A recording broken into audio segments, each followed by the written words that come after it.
Learners, quiz nyo na ba o kaya naman malapit na ba ang summative test sa General Science? Subukan muna ang reviewer na to para mas maging handa sa nalalapit na quiz nyo. So may 20 questions na susukat kung gaano mo talaga naiintindihan ang tungkol sa motion, simple at compound machines, at machine efficiency. So handa ka na ba? Tara, get your notebook at simulan na natin. Question number 1. Which of the following is an example of translational motion? So letter A, a ceiling fan spinning. Letter B, a Ferris wheel rotating. Letter C, a shopping cart moving forward. Letter D, a bicycle pedal turning. Okay, let us now proceed with question number 2. Which of the following is a simple machine? So letter A, bicycle. Letter B, wheelbarrow. Letter C, pulley. Letter D, sewing machine. Write the letter of the correct answer in your notebook. Question number 3. A machines made of two or more simple machines working together is called a blank. Letter A, prototype. Letter B, compound machine. Letter C, engine. Letter D, motor. Question number 4. Which pair correctly matches the machine with its type? So letter A, wheelbarrow, simple machine. Letter B, bicycle, compound machine. Letter C, pulley, compound machine.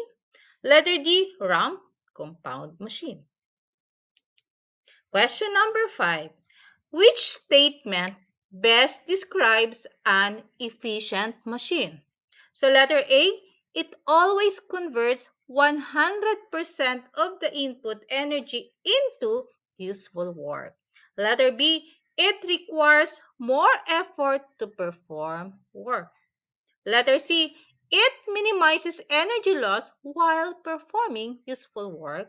Letter D, it eliminates friction completely.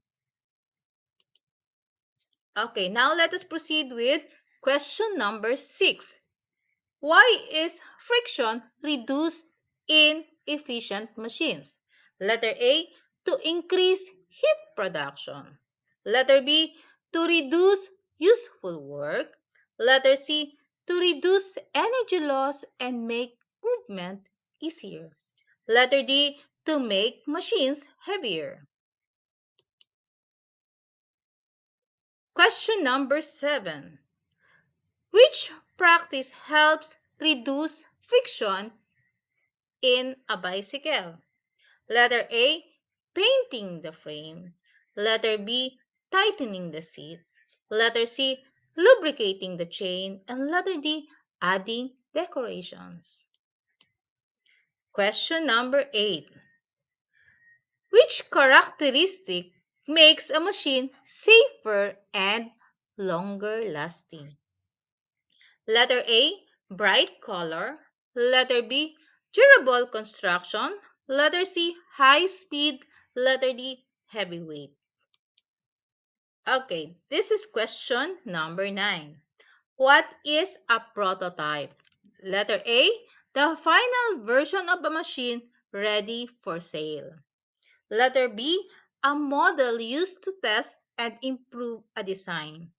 Letter C, a type of simple machine.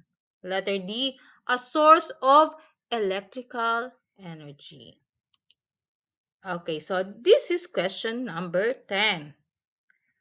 A student designed a small cart with wheels that moves books across the classroom. So which type of motion is mainly demonstrated? Letter A, rotational motion only. Letter B, translational motion only. Letter C, both translational and rotational motion. Letter D, no motion. Question number 11. Which action would most improve the efficiency of a machine? Letter A, increase friction. Letter B, using rough surfaces. Letter C, lubricating moving parts. Letter D, adding unnecessary weight. Question number 12. a team is asked to design a machine that can lift small object using less effort.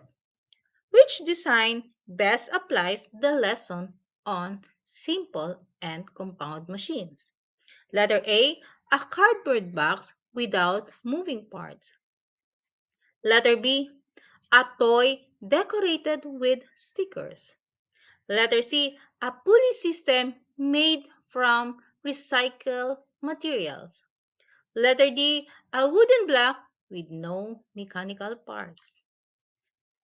Okay, so this is question number 13. A student builds a ramp to move heavy boxes into a truck instead of lifting them directly. So, which simple machine is being used? Letter A, inclined plane. Letter B, lever. Letter C, pulley. Letter D, screw. Question number 14. Which situation best demonstrate the application of both translational and rotational motion? Letter A, a ceiling fan spinning in a place. Letter B, an elevator moving upward. Letter C, a bicycle moving along the road while its wheel rotate. Letter D, a Ferris wheel rotating. Question number 15. Why do engineers test prototypes before producing the final machine? Letter A, to make the prototype more expensive. Letter B, to increase the weight of the machine. Letter C, to identify problems and improve the design. Letter D, to decorate the machine. Before we continue answering the next question, can I ask you a small favor? If you're finding this video helpful, please give it a like. If you haven't subscribed yet, don't forget to hit the subscribe button. Maraming salamat, Science Explorers and Ambassador. Now, let's continue with the next question. Question number 16. Which of the following is the best example of a compound machine? Letter A, screwdriver. Letter B, ramp. Letter C, pulley. Letter D, wheelbarrow. Number 17. Which statement about efficient machine is correct? Letter A, efficient machines completely eliminates energy loss. Letter B, efficient machine never experience friction. Letter C, efficient machine converts more input in energy into useful output than inefficient machines. Letter D, efficient machines do not need maintenance. Question number 18. During a classroom project, which design would most likely produce a stable and safe prototype?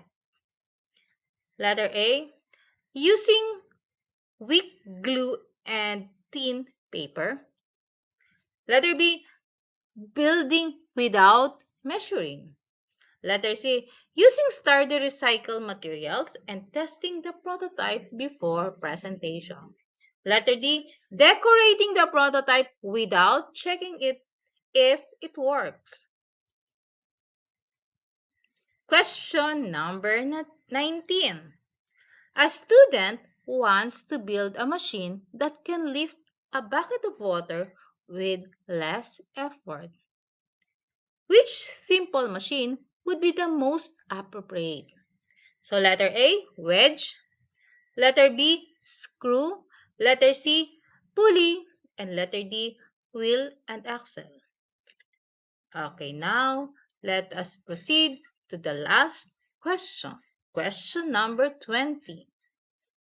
As students build two identical toy cars for a science project, both cars are pushed with the same amount of force on the same surface. Car A traveled farther than car B.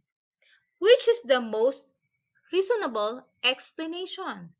So letter A, car A has greater friction than car B. Letter B, a car A is less efficient because it traveled farther. Letter C, car A has less friction, allowing more of the input energy to be converted into useful motion. Letter D, car B has more translational motion than car A. Okay, so ngayong natapos na natin ang quiz, oras na para i-check ang inyong sagot gamit ang answer key na nasa screen. Kung may mga items kayong hindi nasagutan ng tama, huwag agad malungkot. Sa science, ang bawat pagkakamali ay pagkakataon para mas maintindihan ang mga konsepto. Mas mahalagang maintindihan ang dahilan kaysa sa kabisaduhin lamang ang sagot. Question number 1, ang tamang sagot ay letter C. Ang shopping cart ay gumagalaw mula sa isang lugar patungo sa iba, kaya ito ay translational motion. Ang letter A, B at D ay puro umiikot, kaya ang mga ito ay example ng rotational motion. Letter C, ang tamang sagot sa question number 2, ang pulley ay isa sa mga 6 na simple machines. Letter B naman ang tamang sagot sa question number 3. Kapag pinagsama-sama ang dalawa o higit pang simple machine, nagiging compound machine ito. Letter B naman ang tamang sagot sa question number 4.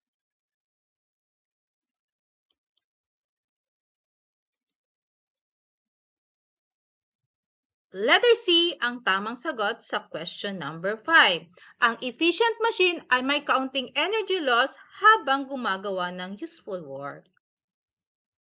Letter C ang tamang sagot sa question number 6. Kapag mababa ang friction, mas kaunti ang energy na nasasayang bilang heat at mas madaling gumalaw ang machine.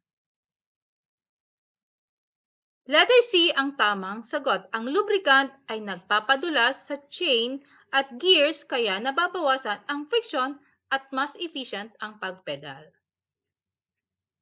Letter B ang tamang sagot sa question number 8. Ang matibay na machine ay tumatagal ng mas matagal at mas ligtas gamitin. Hindi nakakaapekto ang kulay o bigat sa pagiging durable ng machine.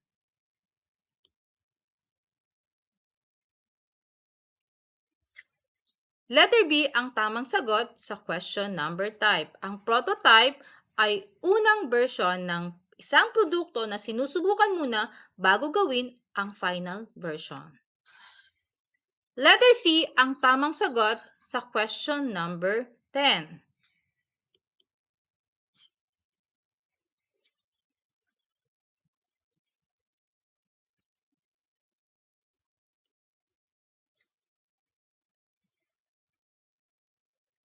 Letter C ang tamang sagot sa question number 11. Ang lubrication ay nagpapababa ng friction, kaya mas kaunting energy ang nasasayang at mas magaan ang paggalaw ng machine. Ang tamang sagot ay letter C. Ang pulley ay isang simple machine na idinidisenyo upang makatulong sa pagbubuhat ng mabibigat na bagay gamit ang mas kaunting effort. Ang tamang sagot ay letter A. Ang ramp ay isang inclined plane, isang uri ng simple machine na nagpapadali sa pag-angat ng mabibigat na bagay sa pamamagitan ng pagpapahaba ng distansyang nilalakbay. Ang tamang sagot ay letter C. Habang umaandar ang bisikleta pasulong, translational motion ang galaw ng buong bisikleta. Kasabay nito, umiikot ang mga gulong, kaya mayroon ding rotational motion. Ang tamang sagot ay letter C. Ang prototype ay ginagamit upang makita kung gumagana ang design.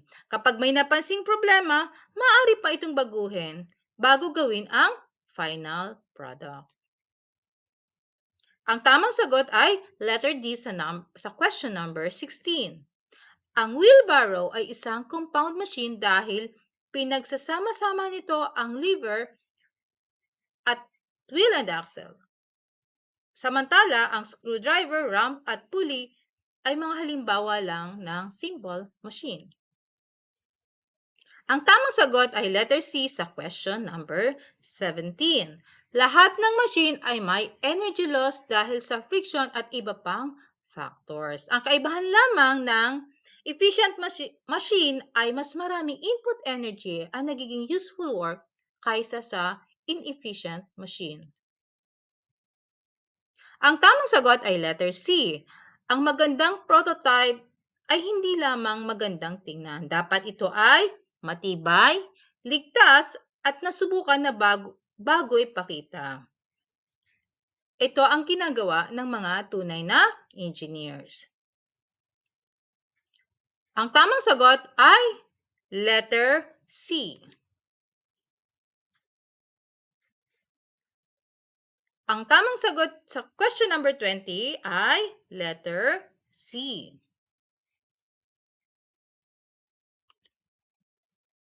Okay, so i-comment nyo ang inyong score sa comment section. Okay, gamitin ang format na I got blank out of 20. So maraming salamat sa panonood at magkita-kita tayo sa ating susunod na science lesson. Thank you so much and God bless.